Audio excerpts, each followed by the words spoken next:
happening? What's popping, my people? Guys, welcome back to another great episode of Simone with the Sports.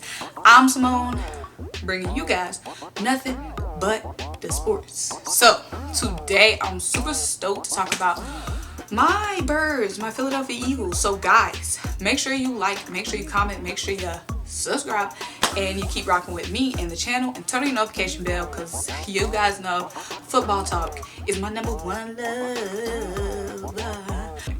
But right now I'm about to give you guys a quick little mock draft. So up until like the number 6 pick, which is our pick, what can be available for the Eagles. So obviously the Eagles, we got a lot of needs. Okay, we can get some help on defense, we can get help obviously on that offensive line getting younger, and we also give our quarterback a #1 target. Deshaun Jackson most likely will be gone, Alshon Jeffrey most likely will be gone, and we're still bringing up these young guys through the pipe. So let's go through a little mock draft. So starting with the #1 pick, and we're number 6, and it's really all going to depend on who gets picked before number 6, obviously. Now for me, I can have the Eagles going linebacker, I can have us going wide receiver, or I can have us going offensive lineman, because top offensive lineman in this draft. We can go either way. It's really a toss-up. Like, our linebacker group was obviously atrocious. Now that Jim Schwartz is gone, I know Jim Schwartz really didn't scheme that much with linebackers, but who knows who our next defensive coordinator, what our next defensive I don't know what the word would be, flair, what our defense is really going to look like.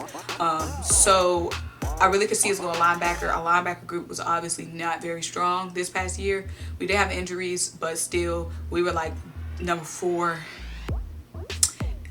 ranked bottom 4 in linebackers. So I can definitely see us going linebacker. When it comes to wide receiver, of course we want to give CARSON or JALEN that #1 target, a #1 guy, like a bona fide superstar. Obviously we missed out on DK, we missed out on Justin Jefferson, who was definitely looking like that guy. We can't miss this year. No, we can't. An offensive lineman, of course our offensive line is definitely, we're getting Andre Dillard back, we're getting Brandon Brooks back, but still, like, Andre and Brandon are obviously injury prone guys. It's obviously Lane's time is coming to a close, Jason's time is coming to a close, and Jason Peters' time is coming to a close, Lane's time is coming to a close. I keep forgetting it's 2 Jasons, and Jason Kelsey, his time is obviously coming to a close. So let me start the monologue. So Jacksonville Jaguars, it's obviously it's just, they're going quarterback. So that's good for us, because they're not going to take a wide receiver, and they're not going to take PENEI, SEWELL from us either. So they're going quarterback. That's great for us. So that leaves Devonta Smith still on the board, or Jamar Chase, or PENEI, the offensive lineman. So I'm not worried about the Jacksonville Jaguars pick, because we're still going to be left. They're obviously going quarterback. We're still going to be left with MICAH PARSONS, the top linebacker from Penn State. We'll still be left with PENEI, SEWELL, obviously the offensive lineman out of Oregon, and we'll still be left with either Devonta Smith or Jamar Chase. So I'm not worried about them. Now the New York Jets.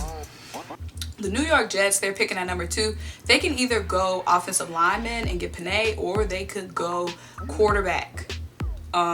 So it's kind of tough to see what the Jets would do. Obviously they got a new coach. They definitely could keep rocking with Sam, or they could try to go get a younger quarterback. So it's a toss-up for the Jets. Obviously if the Jets go offensive lineman, that takes it off the board for us. We either go linebacker or we can go wide receiver. So it's kind of a toss-up with what the Jets are going to do. The Miami Dolphins. So it looks like the Dolphins are rocking with Tua. And again, the Dolphins can either snatch Devonta Smith, they could snatch Jamar Chase, or they could snatch the offensive lineman, PENEI. So it's kind of hard to see what's going to be available for us when it comes to the top picks, because there's so many toss-ups between, like, we already know the Jags are going quarterback, but between the Jets and Dolphins, it's a couple of different routes they could go. Atlanta Falcons at #4 is kind of like locked in that they're going Justin Jefferson. Not Justin Jefferson. It's kind of locked in they're going Justin Fields. He's from Georgia, so they have the whole narrative, Georgia boy coming home. And it's good if they draft a quarterback, because that leaves, and they're not drafting a wide receiver. They got good things in Julio. Russell Gage is stepping up. what's their other Calvin Ridley, he's obviously doing very well, so they're definitely not going wide receiver. We don't have a threat of Devonta leaving, and we don't have a threat of Jamar Chase leaving off the board with them, so hopefully they go quarterback. They could also go offensive lineman. If PENEI slips down to number 4, they can go offensive lineman and maybe keep Matt Ryan and try to protect him for his last 2 years. So it's kind of tough to see what's going to be available when we get to number 6. Now the Bengals are obviously going to go, not obviously, but I can see the Bengals going wide receiver, giving Justin Burrow that number 1 guy. They might want Jamar Chase to kind of reunite Jamar Chase with Joey Burrow, or they could go Devonta Smith, but I really have them going wide receiver to give Joey that number 1 target. So that's when we get to us, the Eagles. So my thing with the Eagles is at number 6, it's a big question mark about who's going to be left on the board. But if Devonta Smith is left on the board, we have to go Devonta Smith. We have to go Devonta Smith. If MICAH Parsons is on the board, I can see us going with linebacker as well. Or honestly, if PENEI SEWELL is still on the board, we can go offensive lineman. One of those 3 have to still be on the board when we get to number 6. If Jamar Chase is still on the board and Devonta Smith is gone, we might have to go Jamar Chase. So it's just really like who's gonna be available at number 6, because it's tough. Like these teams picking ahead of us, so many toss-ups of where they could go. But we're going to go into a deeper profile with these guys. This is just the mock draft of the top 6 picks. But we're going to go into a deeper profile of what MICAH would look like with us, what Devonta, what Jamar would look like with us, what getting an offensive lineman, obviously extra protection. But let me know what you guys think. Who do you think the teams ahead of us are going to pick? And who do you think we should pick at number 6? But make sure you guys like this video, make sure you comment, make sure you subscribe, and turn your notification bells for the Eagles content, okay? The NFL draft is coming up very, very, very, very fast.